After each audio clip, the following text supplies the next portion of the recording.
قیامت کے دن وہ شخص جو نماز نہیں پڑھتا، قیامت کے دن اس کو دشمنان خدا کی صف میں کھڑا کر دیا جائے گا۔ یہ ہو نہیں سکتا کہ ہم نے یہ حدیث سن لی اور اب نماز قصدن چھوڑیں۔ آج عزم کر کے اٹھیں، اور اولاد نہیں آئی، بیٹیاں نہیں آئیں، گھر والے نہیں آئے، لیکن جا کے اس بات کو گھر میں نافذ کرنا ہے، اس کو حکمن نافذ کرنا ہے گھر کے اندر۔ ہمارا گھر ہو رسول اللہ کی امتی کا اور گھر میں کوئی بے نماز ہو، یہ حکم دینا ہے، وَأْمُرْ أَهْلَكَ بِالصَّلَاةِ، فرمایا اپنے گھر والوں کو نماز کا حکم دو۔ اس گھر میں نحوست ہوتی ہے جس گھر میں بے نمازی ہوتے ہیں۔ اس لیے آج ہم یہاں سے عزم کر کے جانا ہے کہ آج کے بعد ہم نماز نہیں چھوڑیں گے انشاءاللہ۔ اتنے زور سے کہو کہ شیطان کا کلیجہ پھٹ جائے۔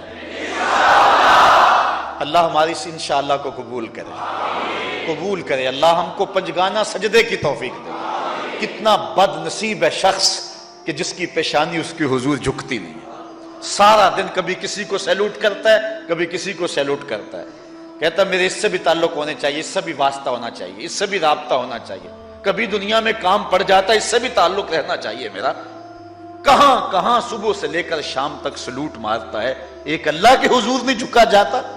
اقبال علیہ رحمہ کہتے ہیں ایک سجدہ جسے تو گراں سمجھتا ہے، ہزار سجدے سے آدمی کو دیتا ہے نجات۔ آؤ اللہ کے حضور بندگی کا سر جھکائیں۔ تو یہ کتنی عبرتناک جو ہے اور کس قدر جو ہے وہ فکر انگیز حدیث ہے۔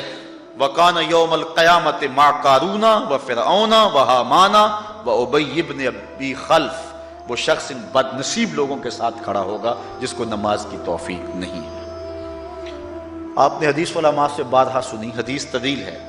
آقا کریم معراج کی رات گئے تو وہاں مختلف لوگوں کو مختلف عذابوں میں مبتلا دیکھا۔ کسی کی انتڑیاں کٹ کٹ کے گر رہی تھی، کسی کا منہ چیرا جا رہا تھا، کسی کی زبان لوہے کی کینچیوں سے کاٹی جا رہی تھی، کسی پر کھولتا ہوا پانی ڈالا جا رہا تھا، کوئی جو ہے وہ سرانڈ والا گوشت کھا رہا تھا، کسی کے جسم میں لوہے کی میخیں ٹھونکی جا رہی تھی۔ لیکن ایک قوم کو حضور نے دیکھا، ایک بھاری پتھر سے ان کا سر کچلا جاتا ہے، اور پتھر کے واپس آنے تک دوبارہ صحیح ہو جاتا ہے، پھر کچلا جاتا ہے۔ حضرت جبریل امین سے حضور نے فرمایا کہ یہ کون لوگ ہیں؟ یا جبریلو من ہاؤلائے، یہ لوگ کون ہیں کہ ان کے سر پتھروں سے کچلے جا رہے ہیں؟ قال ہاؤلائے الذین تثاقلت رؤوسہم عن الصلاۃ المکتوبہ، کہا یہ وہ بد نصیب لوگ ہیں کہ فرض نمازوں سے جن کے سر بوجھل رہتے تھے، نماز پنجگانہ فرض بھی نہیں پڑھا کرتے تھے، یہ وہ بد نصیب ہیں، آج ان کے سر کوٹے جا رہے ہیں۔ یہ تھوڑی سی زندگی ہے، تھوڑی سی زندگی ہے، 60-70 سال بڑی زندگی ہو وہ مگر نصیب ہو جائے تو پتہ نہیں ہے کہ کل ہمارا آنے والا کہاں ہے۔ کتنا غافل اور بد نصیب ہے وہ شخص کہ جس کو سجدہ نصیب نہیں ہے۔ سجدہ تو بندگی کا نام ہے۔ زندگی آمد برائے بندگی، زندگی بے بندگی شرمندگی۔ بندہ تو ہے ہی بندگی میں۔ کسی شخص نے راستے میں جاتے جاتے چائے کی پیالی پلا دی ہو نا بازار میں، تو ہم جب بھی اس گلی سے گزرتے ہیں اس کو سلوٹ کر کے جاتے ہیں، السلام علیکم۔ یار اس سے بڑے سلام لیتے ہو، یہ بڑا محبت والا ہے، بڑے اخلاق والا ہے۔ یار جس نے چائے کی پیالی پلا دی ایک مرتبہ، اس کو تو جاتے آتے سلام کر کے جاتے ہو۔ جس رب نے زندگی بخشی ہے، جس رب نے جو ہے وہ ساری بہاریں عطا کی ہیں، اس کے حضور میں جھکا جاتا ہے۔ کتنا متکبر شخص ہے جو اللہ کے حضور نہیں جھکتا۔ اللہ اکبر۔ کہا یہ وہ بد نصیب لوگ ہیں فرض نمازوں سے جن کے سر بوجھل رہا کرتے تھے۔ اللہ اکبر۔ حضور نبی رحمت صلی اللہ علیہ وآلہ وسلم نے ارشاد فرمایا، نماز چھوڑنا تو خیر بہت بری بات ہے، جو شخص نماز پڑھتے ہیں لیکن جماعت سے نہیں پڑھتے، فرمایا میرا جی چاہتا ہے کہ اپنی جگہ کسی اور کو کھڑا کروں اور جوانوں کا ایک گروہ ساتھ لوں، اور جو لوگ مسجد میں نماز پڑھنے نہیں آتے ان کے گھروں کو آگ لگا دوں۔ رحمت للعالمین آقا فرما رہے ہیں کہ ان کے گھروں کو آگ لگا دوں۔ کتنا غصہ ہے ان لوگوں پر کہ جو مسجد میں آ کر نماز نہیں پڑھتے، اور جو پڑھتے ہی نہیں، اس دور میں تو کوئی تھا ہی نہیں کہ مومن ہو اور نماز نہ پڑھتا ہو۔ اللہ اکبر۔ تو مومن نماز ہی پڑھتے تھے، تو اگر کسی سے گھر میں نماز پڑھی گئی تو فرمایا میرا جی چاہتا ہے آج نماز تو نماز رہی، ہم کو تو جمعہ بھی نصیب نہیں ہے۔ کتنے لوگ ہیں کہ جو پابندی کے ساتھ نماز جمعہ بھی نہیں پڑھتے۔ حضور کا ایک فرمان سنیے، آقا کریم نے ارشاد فرمایا من ترک الجمعۃ ثلاث جمع متوالیات فقد نبذ الاسلام وراء ظہرہ، جس نے بغیر کسی عذر کے 3 جمعے چھوڑ دیے، اس نے اسلام کو اپنی پشت کے پیچھے ڈال دیا، اس نے پرواہ ہی نہیں کیا اسلام کی۔ اور ایک حدیث کے لفظ ہیں من ترک ثلاث جمعات من غیر عذر کتب من المنافقین، جس نے بغیر کسی عذر کے 3 جمعے چھوڑ دیے، اس کا نام منافقوں کی فہرست میں لکھ دیا جاتا۔ اور ایک حدیث کے لفظ اس حوالے سے ہیں من ترک ثلاث جمع تہاونا بہا طبع اللہ علی قلبہ، جس نے سستی کی وجہ سے 3 جمعے چھوڑ دیے تو اس کے دل پر اللہ غفلت کی مہر لگا دیتا ہے۔ یہ وہ بد نصیب شخص ہے کہ جو نماز جمعہ چھوڑتا ہے۔ حضرت ابن حجر نے الزواجر کے اندر ایک روایت لکھی ہے، وہ فرماتے ہیں جو شخص نماز ترک کرتا ہے اس کو بہت ساری رسوائیاں ہیں۔ وقت اتنا طویل نہیں ہے کہ ایک ایک چیز کو تفصیل سے بیان کروں۔ وہ کہتے ہیں پہلی بات تو یہ ہے کہ اس کی عمر میں برکت اٹھا لی جاتی، دوسری بات اس کے چہرے سے صالحین کا نور اتار لیا جاتا، تیسری بات وہ کوئی بھی عمل کرے اس کا ثواب نہیں ملتا اس کو، یہ دنیا پر اس کو سزائیں ہیں۔ چوتھی سزا دنیا پر اس کو یہ ملتی ہے اس کی دعائیں قبول نہیں ہوتی، اور 5ویں سزا اس کے لیے یہ ہے کہ اس کے لیے جو نیک لوگ دعا کرتے ہیں ان دعاؤں کا حصہ اسے نہیں ملتا۔ مومن نیک سحری وقت اٹھ کے دعا مانگتے اللہ پوری امت پر کرم کر دے، تو یہ بھی امت میں شامل ہے، دعا اللہ والے کی تو قبول ہوئی لیکن اس کا حصہ نکال دیا گیا، اس کا حصہ نیک لوگوں کی دعاؤں سے نکال دیا گیا۔ اور جب وہ مرنے لگتا ہے نزا کے وقت 3 اس کو سزائیں ملتی ہیں، ایک تو بھوکا مرتا ہے، دوسرا پیاسا مرتا ہے، تیسرا ذلیل ہو کے مرتا ہے، اور قبر کے اندر اس کو 3 سزائیں ہیں۔ حضرت امام ابن حجر کہتے ہیں ایک تو اس کی قبر تنگ کر دی جائے گی، حتیٰ کہ ادھر والی پسلیاں ادھر اور ادھر والی پسلیاں ادھر۔ دوسرا اس کی قبر میں آگ ڈالی جائے گی، جو اللہ کے حضور نہیں جھکتا اس کی قبر اس لائق ہے کہ اس میں آگ ڈالی جائے۔ اور تیسری اس کے اوپر ایک اژدہا مسلط کر دیا جائے گا جس کا نام ہے شجاع الاقرع، اور جب وہ ڈنگ مارے گا تو 70 گز تک وہ شخص زمین میں دنس جائے گا، اور وہ مسلسل یہ ڈنگ مارتا رہے گا۔ اور کہا کہ 3 سزائیں اس کو حشر میں پہنچیں گی، ایک تو اس کا حساب سختی سے لیا جائے گا، اور جس کا حساب سختی سے لیا گیا وہ بچ پائے گا، حساب سے بچے گا وہ جس سے اللہ صرف نظر کرے گا۔ اللہ اکبر۔ ایک تو اس کا حساب سختی سے لیا جائے گا، دوسرا اللہ تعالیٰ جل شانہ اپنے قہر و غضب کا اس پہ اظہار کرے گا، اور تیسری اس کو سزا یہ دی جائے گی کہ اس کو جہنم میں ڈال دیا جائے گا۔ ساتھیاؤ، میں اور آپ آج کی اس بزم میں یہ پختہ عزم کر کے اٹھیں کہ آج ہم خود بھی اور اپنی اولاد کو بھی، اپنے دوستوں کو بھی، میرے والد گرامی فرمایا کرتے تھے جس سے دوستی ہونا اس کی انگلی پکڑ کے دین کی راہ پہ لے آؤ، یہ دوستی کا حق ہے۔ اس کے لیے آپ بہت کچھ کرتے ہیں لیکن اگر اس کو دین نہیں دیا تو کچھ بھی نہیں دیا۔ کوشش کرو میرا دوست ہو اور جہنم میں جائے۔ والدین بچے کے مستقبل کے لیے کتنی کوشش کرتے ہیں، لاکھوں روپیہ لگاتے ہیں مستقبل ٹھیک ہو جائے، کرتے ہیں کہ نہیں کرتے؟ یونیورسٹیوں کے اندر، کالجوں کے اندر کتنی بھاری فیسیں بھرتے ہیں، کیوں اتنا کچھ کیوں کر رہے ہو؟ میں نے دیکھا بوڑھا باپ اپنی کمر پہ بوریاں لاد کے مزدوری کرتا ہے، مائیں اپنا زیور بیچ رہی ہیں کہ اولاد پڑ جائے۔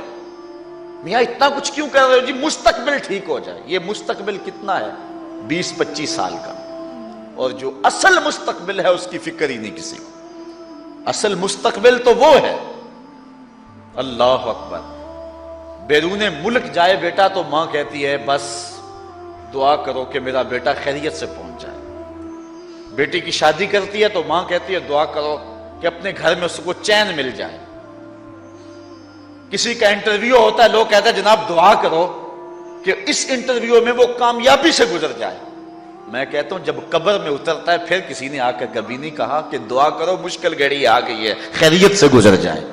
اصل امتحان تو یہ ہے، اگر اس امتحان سے گزر گیا تو کامیابی اور بامرادی. یہ تھوڑا سا مستقبل دنیا کا، اس کے لیے ہم کتنے پیسے لگا دیتے ہیں. سب کچھ اولاد کو آتا ہے، ہر شے فر فر پڑھتے اور بولتے ہیں، دعائے قنوت بھی نہیں آتی ہوتی. تو ہم اپنی اولاد کے لیے دین کا تحفہ اس کو کبھی نہ چھوڑیں. اللہ اکبر. کوشش کریں، محنت کریں. حضور نبی رحمت صلی اللہ علیہ وآلہ وسلم نے ان بد عمل واعظین کی بات بھی کی ہے کہ جو لوگوں کو نیکی کا حکم دیتے ہیں اور خود اس پہ عمل نہیں کرتے. آج ہمارے کچھ واعظین لوگوں کو تو واعظ و تلقین اور نصیحت کرتے ہیں اور خود نماز میں سخت سستی کا ارتکاب کرتے ہیں، اور جس سے قوم کے اندر نماز میں سستی عملاً پیدا ہو جاتی ہے. کوئی عرس کی تقریب ہو، کوئی محفل نعت ہو، کوئی جلسہ ہو، کوئی شادی کی تقریب ہو، نماز کے وقت کا پورا پورا خیال رکھا کریں اور اس بات کا لحاظ رکھا کریں. بلکہ ہمارے ہاں ایک عجیب سا فیشن ہے اور عجیب سی بات ہے، میں بڑا حیران ہوا کرتا ہوں کہ عشاء کے بعد جب جلسے ہوتے ہیں نا ہمارے مساجد کے اندر، تو مغرب سے اعلان شروع ہو جاتا ہے آج رات فلاں صاحب خطاب فرمائیں گے، اور پھر جب نماز عشاء ہوتی ہے تو ہمارا نقیب محفل کھولتا ہے لاؤڈ سپیکر اور وہ اعلان کرتا ہے حضرات جماعت ہو چکی ہے، اب مسجد میں آ جائیں. یعنی یہ نماز کو ہلکا کرنے والی بات ہے. ان کو کہا جا رہا ہے کہ بلکہ بعض تو کہہ دیتے ہیں جس کا تمہیں ڈر تھا وہ گزر گئی ہے، اب آ جاؤ. کیا لینا ہے جلسے میں آ کر اگر نماز ہی نہیں پڑھنی ہے تو؟ ممبر و محراب کے جو ذمہ دار ہیں ان سے جو ہے وہ عجیب و غریب قسم کی جو ہے وہ حرکات سکنات سرزد ہو رہی ہیں. یہ جو جہل نقیبوں کا ایک غول آ گیا نا، یہ بھی ایک بہت بڑی مصیبت ہے. ایک تو بے تحاشا القاب، دوسرا دین کی روح سے ناشنائی. وہ کسی نے کہا تھا نا کہ پہلے حضرت غوث پاک ولی بناتے تھے، چور سے کتب بناتے تھے، آج کل ہم بناتے ہیں. کہا تم کیسے؟ کہا ہمیں پتا ہوتا ہے یہ چور بیٹھا ہوا ہے، ہم کہتے ہیں غوث زماں اور کتب دوران. بے تحاشا اور بے تکا انداز، اور پھر دین کی روح سے یہ ناشنائی کہ باقاعدہ اعلان ہوتا ہے جناب جماعت ہو چکی اب تو آ جاؤ. تو کیا کرنا ہے ساری رات جاگ کے اگر عشاء کی نماز ہی نہیں پڑھی تو نماز کو ہلکا کیا گیا ہے. اسی طرح جلسہ لمبا ہو رہا ہے اور نماز کا وقت سکڑ رہا ہے. ان چیزوں کا التزام کرنا ہے، ہم نے کوشش کرنی ہے. اور یہ بھی ایک مصیبت ہے کہ دربار بڑا اونچا ہے اور مسجد کے اندر جانوروں کی بینٹیں پڑی ہوئی ہیں. حیثیت تو مسجد کی ہے، دربار کی تو ثانوی حیثیت ہے. دربار پہ 3 کروڑ روپیہ لگا ہوا ہے اور مسجد میں چٹائیاں بھی موجود نہیں ہیں. اپنے بھی خفا مجھ سے ہیں بیگانے بھی ناخوش، کہ زہر حلاحل کو کبھی کہہ نہ سکا کند، بات وہی کہتا ہوں سمجھتا ہوں جسے حق، نئے ابلہ مسجد ہوں نئے تہذیب کا فرزند. ہم نے ان چیزوں کو دیکھنا ہے. اچھا بعض والدین کی ایک سستی ہے، وہ آتے جناب تعویذ کر دو ہماری اولاد نماز نہیں پڑھتی، بچے نماز نہیں پڑھتے، اور کہتے ہیں جی ہماری تو چلو گزر گئی، ہم تو نہیں پڑھتے یہ تو پڑھیں. میں کہتا ہوں یہ کیوں پڑھیں جب تم نہیں پڑھتے؟ الولد سر لابیہ، بیٹا باپ کا راز ہوتا ہے. تم مجھ سے تعویذ لینے آگے ہو، گھر میں مصلی بچھا کے سجدہ کرو، تمہاری اولاد بھی تمہارے تتبع میں سجدہ کرنے کی عادت ڈال. حضور فرمایا بچے 7 سال کے ہوں تو انہیں مسجد میں لے جاؤ، 10 سال کے نہیں پڑھتے تو ان کو مار کے پڑھاؤ. اب اولاد ہوگی جوان، خود کبھی سجدہ کیا نہیں، اب کہتے ہیں شاید تعویذ سے کم چل جائے گا. جو تعویذ اللہ کے رسول نے تمہیں دیا تھا کہ 7 سال کے ہوں تو پکڑ کے انگلی مسجد کا راستہ دکھاؤ، 10 سال کے ہو جائیں تو مار کے پڑھاؤ، ان کے سینے میں اللہ کا خوف داخل کرو، ان کو قرآن کی تلاوت سکھاؤ. علموا اولادکم 3 خصال، اپنی اولاد کو 3 چیزیں سکھاؤ. حب نبیکم، ایک اپنے نبی کا پیار سکھاؤ، وحب اہل بیت ہی، رسول اللہ کے اہل بیت کا پیار سکھاؤ، وتلاوت القرآن، اور قرآن کا پڑھنا سکھاؤ. چھین لو سیڑھیاں ان کے ہاتھوں سے گانے والی، چھین لو ان کے ہاتھوں سے جو ہے وہ ناول اور ان کے ہاتھ میں قرآن دے دو۔ کتنے خوش نصیب دن تھے، گلیوں سے گزرتے تھے، گھروں سے قرآن کے پڑھنے کی آواز آتی تھی۔ آج پاپ میوزک کی صدائیں تو آتی ہیں، آج قرآن کی آوازیں نہیں آتی۔ تو یہ عجیب ہے جی، ہم نہیں پڑھتے یہ تو پڑھے۔ میں کہتا ہوں یہ کیوں پڑھیں جب تم نہیں پڑھتے ہو؟ تمہارے اوپر کیا اب فرض ساقط ہو چکا ہے بڑھاپے کی وجہ سے؟ تم بوڑھے ہو کے نہیں پڑھتے ہو، تمہاری اولاد تم چاہتے ہو جوانی میں پڑھ لے؟ تم خود اللہ کے حضور سجدہ کرو اور پھر دیکھنا تمہارے تتبع میں، تمہاری اتباع میں تمہاری اولاد بھی تمہاری پیچھے پیچھے ہو کہ قیامت کے